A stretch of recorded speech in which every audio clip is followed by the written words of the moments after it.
Një tetovar është rahur mbrëm nga dy persona të panjohur në afërsitë e fshatit Poroj.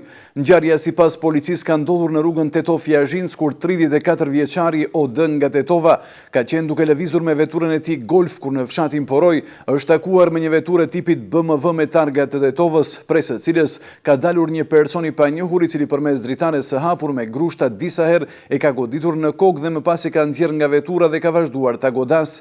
Këtij sulmi është bashkangjitur edhe bashkëdhëtari në BMW duke e goditur vozicin e Golfit në kokë dhe trup.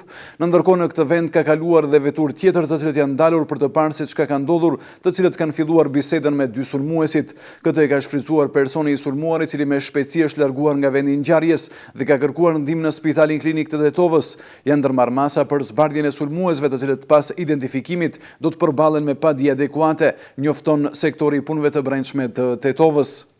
Vijojnë arrestimet e shtetasve të Shqipërisë të cilët qëndrojnë ilegalisht në Maqedoni. Dy banorë të qytetit të Kukësit gjatë ditës së diel janë arrestuar në fshatin Radiovcë dhe bëhet fjalë për DD 32 vjeç dhe VD 26 vjeç, për të cilët më pas është vërtetuar se nuk kanë leje për qëndrim. Të njëjtit janë dërguar në stacionin e policisë në Tetov dhe më pas janë dorëzuar për procedurë të mëtejshme në njësim për kriminalitet ndërkufitar, migracion, të huaj dhe riadmisim.